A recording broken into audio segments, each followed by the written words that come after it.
Okey, sesi ketiga. Ini ada satu persoalan ada orang tanyalah tanya kepada saya. So dia beritahu bahawa insulin resistant menyebabkan seseorang tu menjadi kurus, especially seorang orang yang ada penyakit gastrik dan GERD. So orang gastrik GERD ni dia akan berpantang makanan, diet dia berpantang secara ada yang rigid rigid.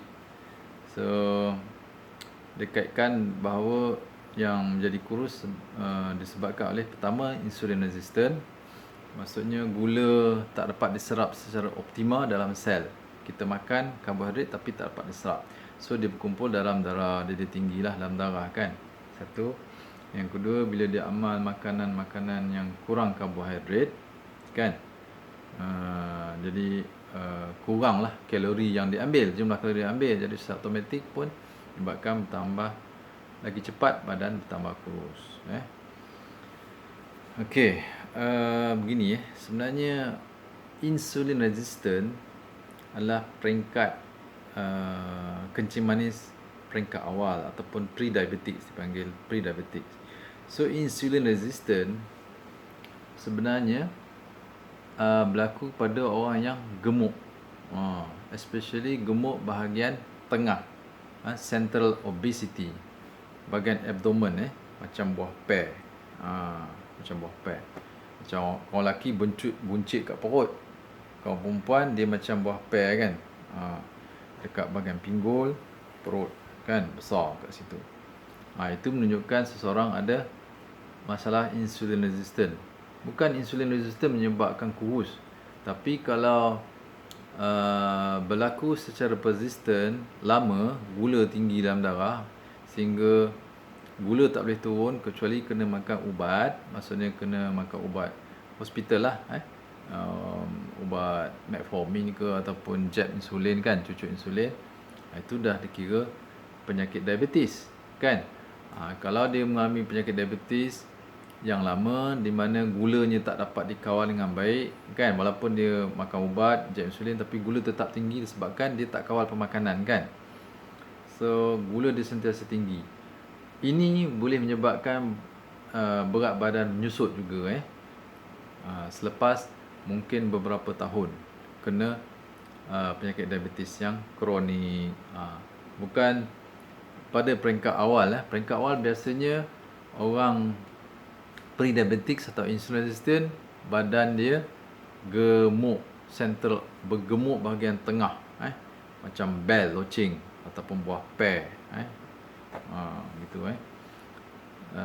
Gemuk bahagian tengah ataupun central obesity atau abdominal obese, bahagian abdomen gemuk, maknanya situ terdapat pengumpulan lemak-lemak banyak kat situ, lemak trans banyak, makanan bergoreng kan.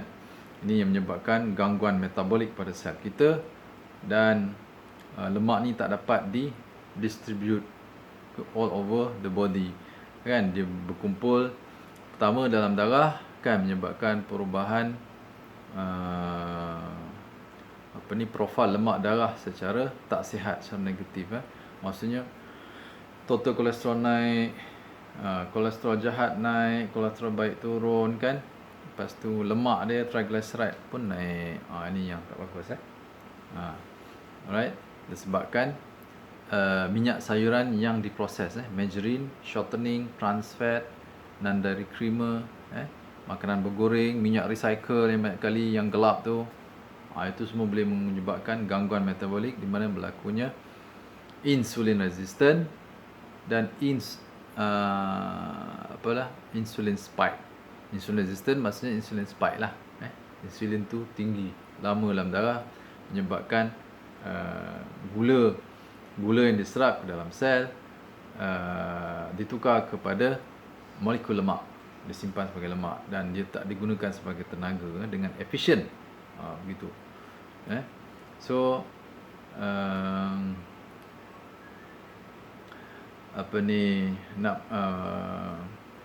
pandangan mengatakan bahawa seseorang kurus disebabkan insulin resistant semata-mata tu tak benar. tak benar lah. Biasa orang kena insulin resistant dia gemuk dulu. Dia gemuk dulu begitu. Sebab ada gangguan metabolik. Kemudian insulin dia tinggi. Bila insulin tinggi spike, badan akan cenderung untuk menukarkan gula ke lemak dan disimpan. Disimpan di bahagian abdomen, bahagian tengah badan kita, yang perut buncit dan juga punggung besar kan, pinggul besar, pinggang besar tu. So lemak-lemak ni terkumpul di bahagian organ-organ dalaman, bahagian tengah, jantung, hati, usus, situ kan, perut kan, pinggul, pinggang, situ. Di samping juga lemak terkumpul, bertimbun di dalam darah, dalam darah pun banyak juga. Sebab itulah profil lemak darah dia tak sihat. Jadi darah pekat, tekanan pun boleh shoot, dan boleh berlakunya keradangan pada dinding dalam saluran darah, pembuluh darah kan, dan menimbulkan plak, dan juga berlaku keradangan lah. So plak, oxidized LDL atau oxidized fatty acid akan menyebabkan kecederaan pada dinding saluran darah bahagian dalam, endothelial cell kan. Bila berlaku kecederaan, luka situ, maka berlaku proses pemulihan ataupun dipanggil cell regeneration kat situ kan, pemulihan situ, keradangan untuk memulihkan. Jadi kolesterol, kalsium deposit berlaku, jadi plak, boleh menyebabkan saluran darah menyempit, makin besar makin menyempit-sempit, menyebabkan saluran darah makin kecil lah. So darah tak dapat mengalir dengan baik, gitu kan. Okey, itulah penerangan saya. Sebab ada pandangan mengatakan kita kurus sebab insulin resistant. Itu tak tepat. Secara umum cakap itu tak tepat. Ini secara apa yang berlaku dalam badan kita lah, secara fisiologinya begitu. Dan jurnal-jurnal menerangkan pun begitu, jurnal-jurnal perubatan, pemakanan, nutrition. Bila berlakunya gangguan metabolik disebabkan pemakanan kita lah, maknanya makan berlebihan. Makan berlebihan maksudnya kalori berlebihan lah, tak kira lah karbohidrat ke lemak ke kan. Dia akan menyebabkan pengumpulan tisu lemak dalam organ-organ dalaman, terutama sebahagian abdomen, dan juga dalam saluran darah juga, dalam darah juga, dalam plasma darah juga begitu berlaku. So insulin resistant ni penyebab-penyebab dia ada beberapa lah. So yang tu kita cerita di video lain lah kan. Okay. Kemudian yang menyebabkan kurus, satu lagi disebabkan oleh sistem penghadaman yang lemah, ataupun orang dia mengalami gastrik dan GERD, ataupun mengalami tekanan menyebabkan selera makan dia menurun kan. Ada orang kena gastrik, GERD, dia tak lalu makan muntah kan, angin banyak, makan sikit dah penuh. Mana tak nak gemuk kan, mana nak, sebab makanan zat-zat kalori nutrien tak boleh diserap. Yalah, makanan banyak tak boleh makan kan, trigger. Lepas tu makanan yang dimakan tak boleh hadam dengan berkesan kan. Lepas tu tak lalu nak makan pula, masalah. Lepas tu amal rejim diet yang ketat, banyak sangat pantang, makan sayur dengan buah je kan. Nasi tak, kurang makan kan. Kononnya nasi ni adalah GI tinggi. Kan kita dah cakap tadi, kita tukarlah kepada beras parboil. Beras parboil GI dia rendah. Kalau lagi rendah, beras parboil basmati lagi rendah kan. Tak perlu, cukup beras parboil biasa dah cukup. Jadi so badan kita ni sangat kompleks. Kita tak boleh nak buat satu-satu kesimpulan tu secara pendek. Pendek terus buat kesimpulan dah. Dia kena ambil kira banyak faktor kan. Dan faktor utama yang menyebabkan metabolic interference, metabolic diseases, kan, penyakit metabolik ni, kecil manis lah, insulin resistant, kecil manis, darah tinggi, kolesterol, jantung, kan, stroke, kan, kegemukan, buncit besar bahagian tengah ni, abdominal obesity, itu semua dikira sebagai penyakit metabolik. Penyakit metabolik disebabkan oleh pengumpulan lemak, dan juga insulin resistant, insulin tinggi lah, dan gula pun tinggi. Badan kita tak boleh nak proses karbohidrat secara berkesan, tak boleh nak proses lemak, kan. Okay. So pandangan saya, yang menyebabkan gangguan metabolik ni, penyakit metabolik ni,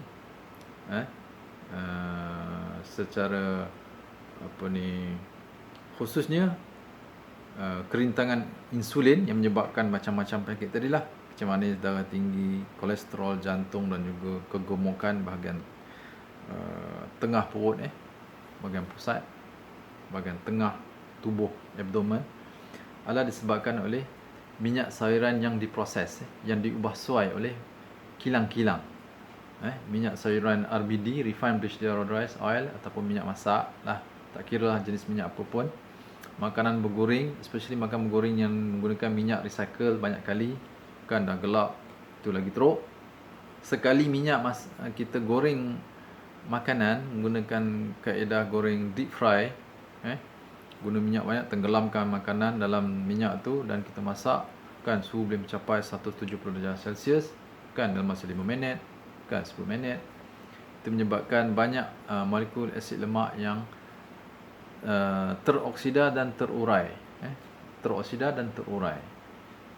membentuk macam-macam molekul yang meradangkan, merosakkan sel, mengganggu metabolik, merosakkan mitokondria, kilang masikan tenaga dalam sel kita semua tu, kan. Dia mengganggu aliran darah, menyebabkan darah pekat, mengubah profil lemak darah secara tak sihat, mengganggu sistem penghadaman, angin, gitu. So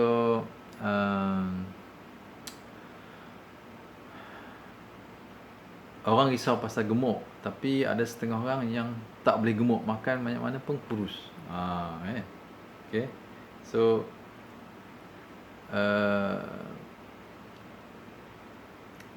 inilah punca yang menyebabkan seseorang kurus. Ramai juga orang kurus. Memang lebih ramai orang gemuk, tapi ada di kalangan komuniti dalam populasi kita, ramai juga yang kurus, disebabkan masalah sistem penghadaman yang lemah, angin, kembung, gastric, GERD. Ini boleh menyebabkan badan tak boleh naik, berat dia makin lama makin kurus, kan. Tambah sekali bila dia amalkan makanan yang rejim diet yang sangat ketat, makan sayur buah banyak, nasi sikit, kalori sikit, takut makanan yang ada GI, yang ada karbohidrat, tak makan gula, kan. Tak makan gula dan tak makan karbohidrat, takut insulin spike, insulin resistant kononnya. Tak, insulin resistant bukan disebabkan kita makan karbohidrat, bukan disebabkan kita makan gula, bukan.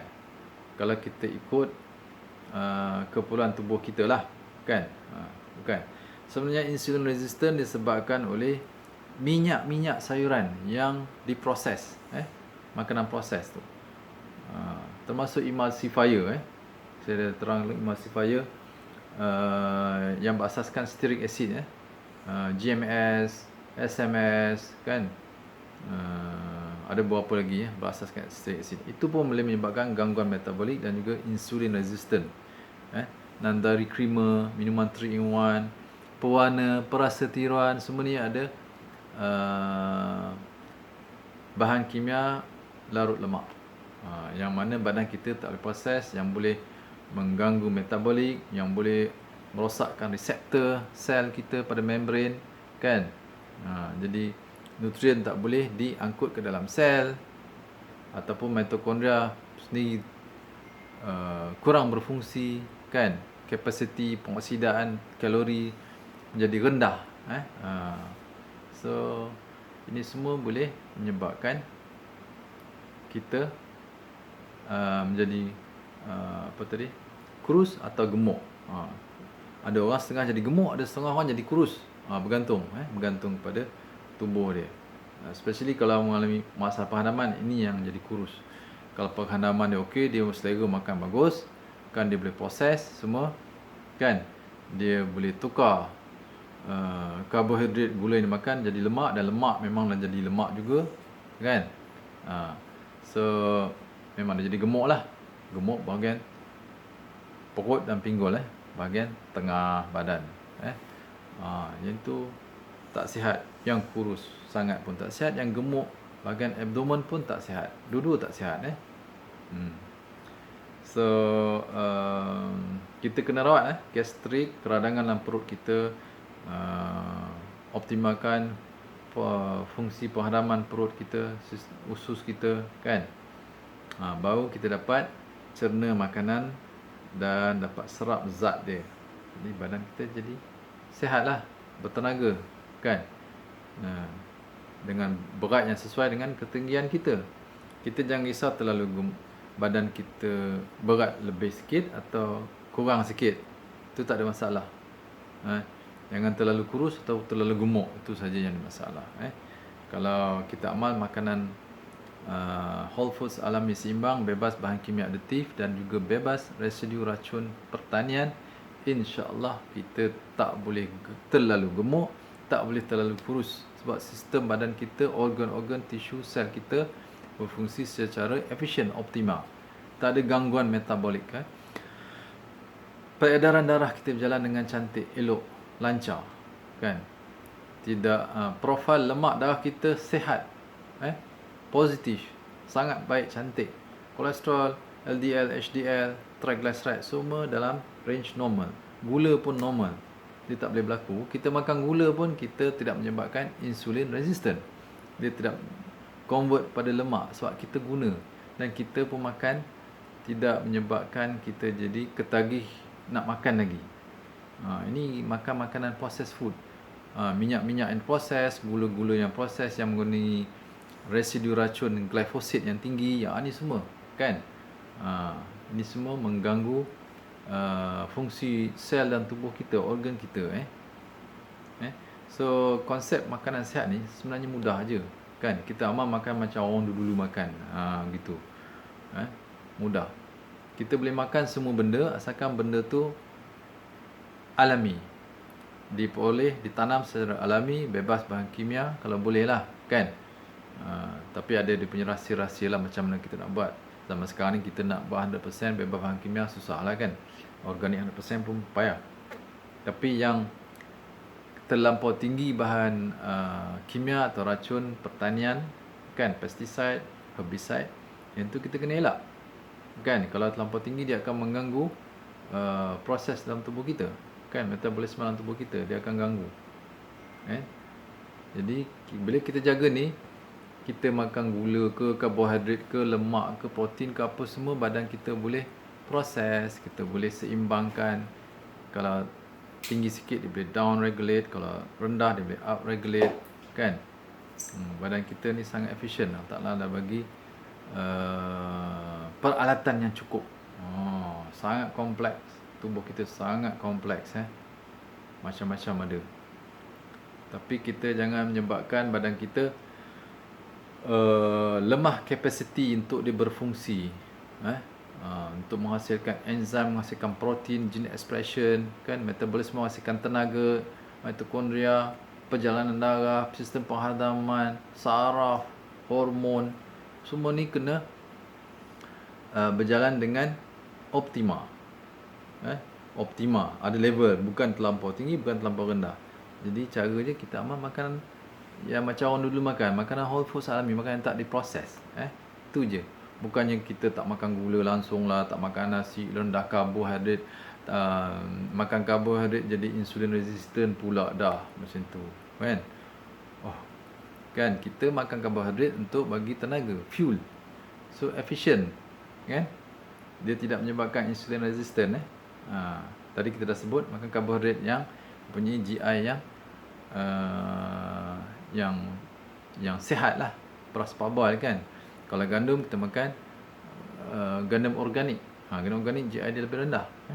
Kalau nak lagi rendah, makan wholemeal flour ataupun bulgur, couscous. Kan. Spaghetti pun GI dia lebih rendah daripada tepung gandum putih. Kan. Gitu. So kita bukan elak makanan-makanan ni, tapi kita makan dengan cara yang betul, yang tepat. Makanan yang berkualiti. Bukannya kita tak makan kita tak makan, kita amalkan makanan yang diet yang ekstrim, kan, rigid, berpantang berlebihan. Pantang berlebihan ni ada setengah tu tak makan nasi atau makan nasi sikit, makan sayur dan buah-buahan, berlaukkan nasi sikit, sayur banyak, itu pun tak boleh berlebihan.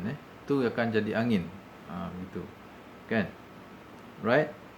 So tak betul pandangan mengatakan, ini pandangan saya lah pandangan saya, bukanlah tak betul 100%, separuh benar lah. Tengok kes juga. Tengok kes. So tubuh kita ni memang sangat kompleks. Sangat kompleks. Tak semuanya berlaku seperti apa yang mengikut teori. Satu teori. Dia sangat kompleks. Dia bergantung kepada banyak faktor. Faktor-faktor luaran, faktor-faktor dalaman, genetik, kan. So tapi yang utama tadi yang menyebabkan gangguan metabolik dalam badan kita, minyak sayuran yang diproses. Ini nak kena jaga. Berwarna prasetyroan emulsifier. Ini betul-betul nak kena jaga, sebab ini sangat-sangat memberi kesan ketara kepada metabolisme sel kita, dan juga peredaran darah, dan juga proses penghadaman, dan juga penyerapan nutrien dalam darah. Itu sangat penting. Ini kita nak key dia. Jaga yang ni. Kita makan apa pun, makan kambing ke, makan telur ke, makan nasi ke, kan, makan gula, kan, kita tak akan gemuk, tak akan kurus, tersangat kurus, berlebihan gemuk, ataupun buncit perut, abdominal obesity tak akan berlaku. Susah nak berlaku because kita, bila kita amal makanan yang tepat ni, yang berkualiti, macam orang dulu makan lah. Maksudnya makan kualiti bagi saya, makanan macam orang dulu, yang tak diproses. Dia makan semua benda. Benda manis makan, lemak makan, protein makan, semua ikut piramid makanan tu seimbang. Ikut begitu. Betul lah tu. Piramid makanan dikeluarkan oleh Kementerian Kesihatan Malaysia, WHO. Itu betul. Tapi kita pilih makanan yang berkualiti, whole foods. Itu saja. Jadi kita takkan rasa ketagih nak makan manis lah, nak makan ni, nak makan tu. Tak berlaku. Kalau berlaku tu maksudnya ada benda yang tak kena dalam diet kita, ataupun yang tak cukup zat lah. Ada mungkin vitamin B tak cukup ke, coenzim Q10 ke, kan, mikronutrien macam-macam, kan. Sebab kita kena pelbagaikan makanan. Kalau kita sekat makanan kita kepada makan sayur dan buah aja,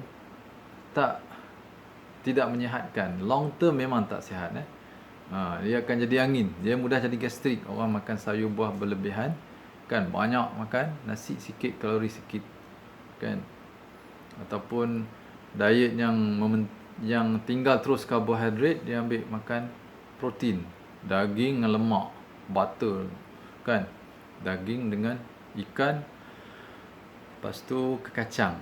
Plant based food, dia ambil yang karbohidrat dia selalu rendah. Ini pun tak seimbang. Tak seimbang. Ini boleh menyebabkan angin dalam badan kita, perut kita, kan.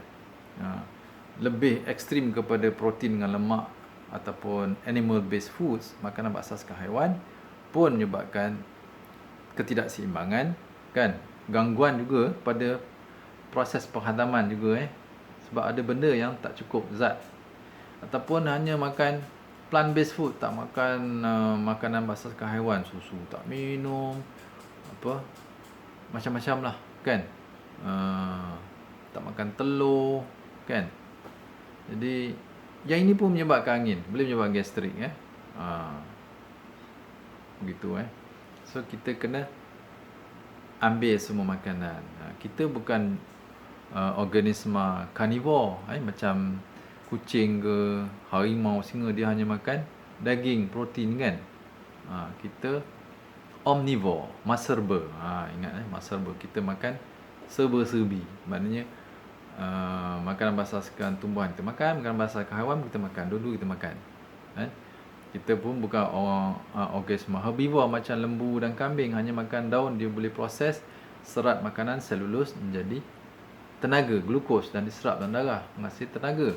Kita tak boleh, kalau kita makan serat, kita tak boleh convert serat menjadi tenaga, glukos, tak boleh.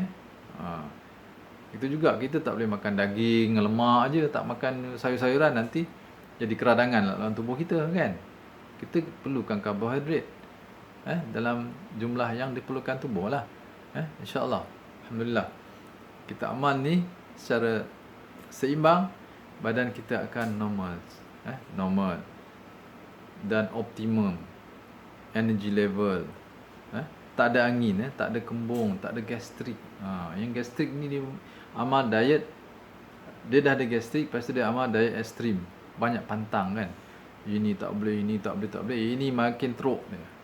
Dia akan menggigil, jadi hypo lah, darah rendah lah, sejuk kaki tangan, angin makin banyak, sesak nafas, anxiety, debaran, begitu. So kata kuncinya adalah elak daripada makanan yang mengandungi minyak sayuran yang diproses.